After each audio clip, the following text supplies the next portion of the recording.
The year was 1893, and New York City was a frontier of a different kind. It was a place built of brick and iron rather than open plains, but the law here was just as harsh, and the winter winds cut through the alleyways of the Lower East Side with the same biting force as a blizzard on the prairie. Among the thousands of souls who crowded the tenements, there was a man named Elias. He was not a cowboy anymore, though he still walked with the bowed gait of a man who has spent too long in the saddle. He had left the ranges of Wyoming after a drought had dried up his livelihood, seeking the anonymity of the city where a man could disappear into the shadows of the factories. Elias found work as the night superintendent of the Kenilworth, a sprawling, 6-story walk-up on Rivington Street.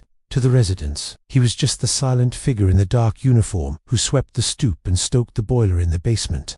A solitary man who kept his eyes down and his thoughts to himself. He lived in a small, closet-like room in the cellar, surrounded by the rumble of the plumbing and the smell of damp coal. He was, in every sense that mattered, a lone rancher tending to a herd of strangers, guarding the building against the cold and the darkness. It was in the middle of November that the woman arrived. Her name was Clara, and she came to the Kenilworth with a single leather trunk and a reputation that preceded her. She was young, perhaps 25, with tired eyes and hands that were rough from work. The neighborhood gossip, spread quickly among the women hanging laundry on the rooftop lines, said that she was a mail-order bride who had been rejected the moment she stepped off the train. Her intended husband, a shopkeeper further uptown, had taken one look at her plain face and lack of dowry and had sent her away. Now, she was stranded in a city that viewed her as broken goods. The frontier of the tenement wanted her gone. The landlady, Mrs. Gable, was a stern woman who ran the building like a penal colony, and she had no patience for tenants who could not pay on the first of the month. Clara had taken a room on the 5th floor, a tiny, drafty space at the back of the building, and she found work stitching shirts in a sweatshop down on Orchard Street. But the wages were meager, and the weeks grew colder. The other tenants avoided her, seeing the stain of abandonment on her, a superstitious belief that her bad luck might be contagious. Elias watched her from the periphery. He saw the way she climbed the 5 flights of stairs every evening, her shoulders slumped under the weight of exhaustion, carrying a basket of mending that she worked on by the light of the gas jets in the hallway. He saw how the young men in the building laughed at her, and how the women looked through her as if she were a ghost. He did not speak to her. Elias rarely spoke to anyone, but he began to adjust his rounds. In the vast, indifferent architecture of the city, silence was the only language they shared. Elias began to linger a little longer near the 5th floor landing. When the gas lights flickered and dimmed, he would be there with a wrench, tightening the valves and ensuring that her hallway remained the brightest in the building. He noticed that the draft from her window was severe. The wind rattled the pane so violently it sounded like bones breaking.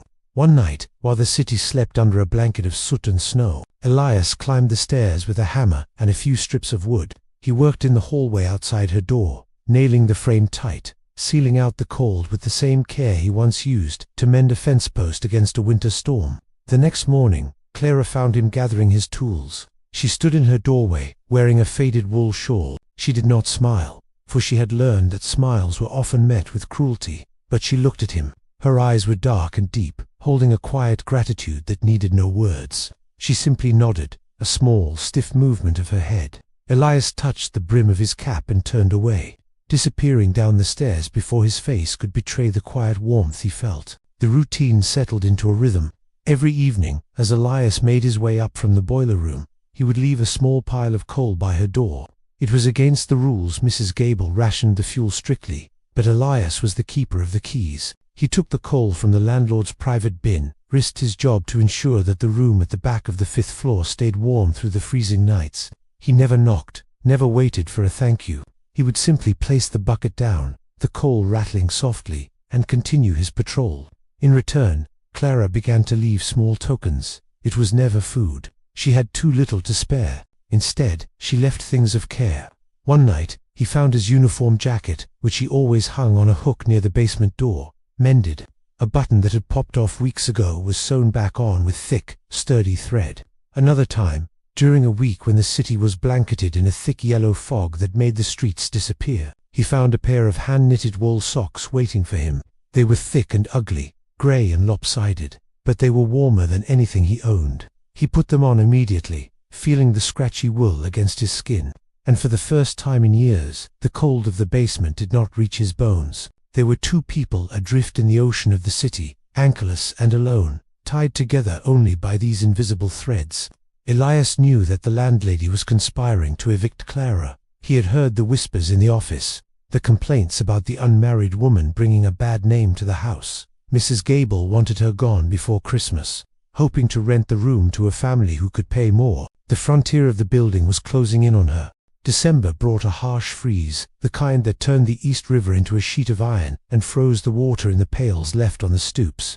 The eviction notice was posted on a Tuesday morning, a bright orange square nailed to Clara's door. Ilya saw it when he came up to sweep the hall. He stood before it, his hand hovering over the paper. He could not tear it down, that would only bring the police, but he could not let her face this alone. That evening, he waited for her in the shadows of the third-floor landing. She climbed the stairs slowly, her basket heavy with unfinished shirts. When she reached the landing, she stopped, seeing the tall, dark figure blocking her way. The fear in her eyes was immediate, a reflex born of months of unkindness. Elias stepped into the dim light of the gas jet. He didn't speak. He couldn't offer her money. He had none. He couldn't offer her a home. He lived in a basement room with a dirt floor. Instead, he reached into his pocket and pulled out a folded newspaper. It was the Chicago Tribune, 3 days old. He pointed to a section in the classifieds. It was an advertisement for a laundress in a large house in Chicago, with room and board provided. He had seen it while reading the discarded papers in the barber shop. He looked at her, then pointed at the notice again, and then tapped the pocket of his own coat, where he kept his train pass from his own journey east years ago. Clara looked at the paper, then up at him. She understood. She was not welcome in this building, in this city. The frontier here had rejected her, just as the prairie had rejected him in a different way. She needed to move on to a place where she could become someone else. "I cannot read," she whispered, the first words she had ever spoken to him. Elias nodded. He took a stub of a pencil from his breast pocket and carefully wrote the address of the agency on the margin of the paper. He hesitated, then reached into his other pocket and pulled out a roll of bills.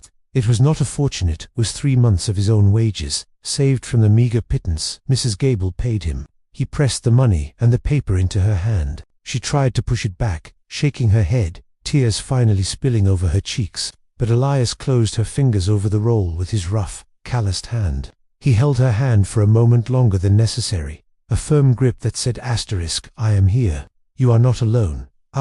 Go," he said, his voice raspy from disuse, the sound scraping against the brick walls of the hallway. "Before the snow gets deep." He turned and walked away down the stairs, not looking back. It was the hardest thing he had ever done. Harder than leaving the ranch, harder than surviving his first winter in the city. He was sending her away, sending her to a life he could not be part of, but he was giving her a chance to live. 2 days later, the room on the 5th floor was empty. The orange notice was gone, peeled away from the wood. The landlady complained that Clara had fled in the night without paying the last week's rent, cursing her name to the other tenants. Elias said nothing. He simply went about his work, sweeping the stairs, stoking the fires, and walking the long, lonely corridors of the Kenilworth. Life in the building returned to its normal rhythm of noise and indifference. The winter dragged on, turning into a slushy, grey spring.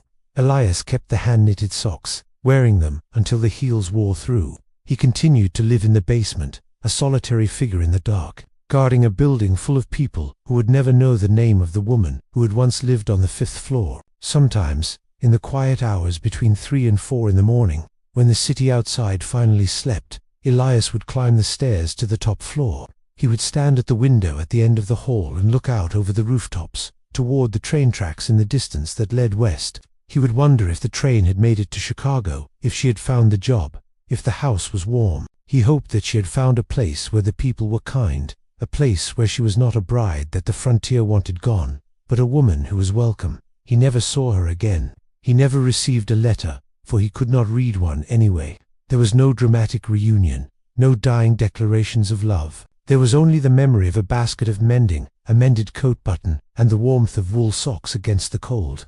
It was a silent love, unspoken and unresolved, buried under the layers of snow and soot that coated the city.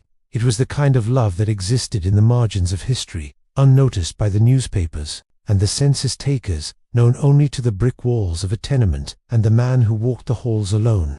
And as the years passed, and the city grew taller and louder around him, Elias remained the lone rancher of Rivington Street, content in the knowledge that for one winter he had kept something alive.